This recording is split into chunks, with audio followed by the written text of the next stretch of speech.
Good afternoon. This is Jeff with excuse me. This is Jeff with Sewer Tech Northwest. We are at property address 14860 Southwest Oregon Street here in Sherwood. We are located here just to the right of the front door, and I describe everything as if you are standing in the street facing the front of the house.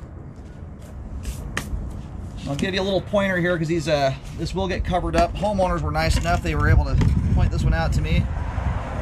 There's your front door. Clean out. You got this window here in front. The clean out sits straight out from the small window to the left of the main window here, about 2 feet out from the brick. You've got a 4-inch 3034 PVC access point here, although actually it looks like we're mostly going into standard PVC.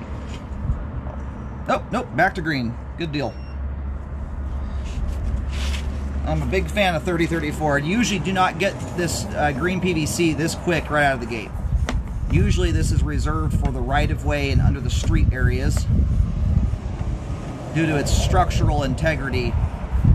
It's an expensive pipe product, so usually they don't use it unless they have to. That's pretty cool they ran this all the way back here. And I'm going to introduce water to the line here in just a moment. Water's full home inspection was done yesterday. Tons of water's been down this thing. I will put some down here in just a moment. And quite a clean flow line. Homeowners have done a pretty darn good job at not putting tons and tons of cooking oil down the line. There's a little bit in there, but it's very, very minor. And most homes are going to have some level of it. And if you're not careful about it, it builds up like crazy. And it's a major contributing factor to a lot of blockages that occur. And a lot of blockages that likely would not have happened. It turns your line into just a sticky mess. Causes stuff to move slower through the line. If they do stop up, they get stuck to it. Especially problematic when improper items go down the line, like wipes and things of that nature, or giant balls of toilet paper. After 13 years of doing this and almost 25,000 sewer scopes now, and 1,000 drain cleaning jobs at least, what I've found is thick grease buildup has become more concerning to me than a lot of structural issues like bellies and offset joints. Not that they can't cause problems on their own, but it's often a conjunction of a structural issue with a bunch of grease buildup, and then someone finishes the job with 14 balls of toilet paper or wipes or something like that. So it's a very good maintenance item. It's about the only thing you can actually do to help upkeep your line's functionality.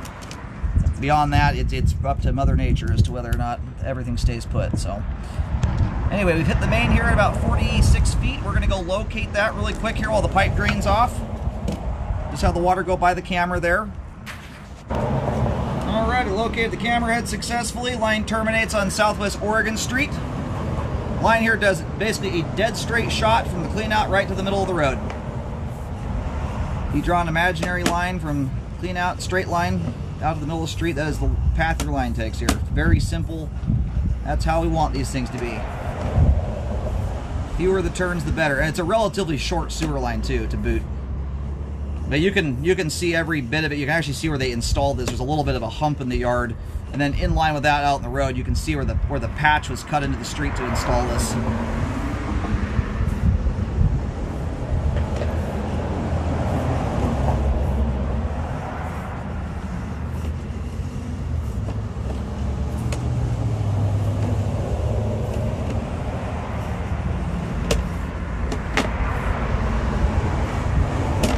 Beautiful. Great looking sewer line there. I'm going to flip around here for just a second. Actually, this is a directional style clean out, so I'll see if I can at least look backwards. It's a clean out that forces you one direction. Sometimes I can get my camera head to bend and look back that way.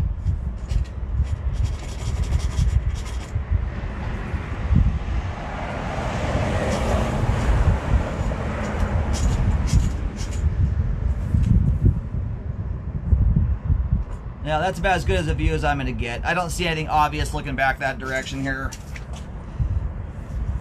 It's an access point that is not designed to allow things to go backwards through it. So, getting much of a gander from one of these is pretty tricky. Oh, cool. No, I can actually see back through there. I got enough grease off the camera lens, and there's not a lot of grease in here. I just don't have any water running right now. So going backwards, right as the line goes through the foundation wall, it transitions to ABS plastic. That likely happens just before the foundation wall, actually on the outside. And then the line looks like it necks down to 3-inch pipe just inside the foundation wall there. But no standing water or any settling issues looking back. That right there is about as good as a sewer scope can possibly go. I could not structurally nitpick that thing at all, and to boot, super clean. You often do not get all those things in one. Anyway, keep the cooking oil and the bacon grease out of the line. You can keep it nice and clean and spiffy. That's especially a good habit to keep up with if you have little people in the house and they're still learning how to fold toilet paper and are still balling it up. Wipe your pans out with a paper towel and or scrape it off into a garbage can after the grease cools down. Pour it into a jar. You just don't want it going down the line. It's when you're putting real quantity down there that it gets you. Thin little coating of Pam spray, the hot water and soap handles that fine. Anyhow, sewer line is functioning properly at this time.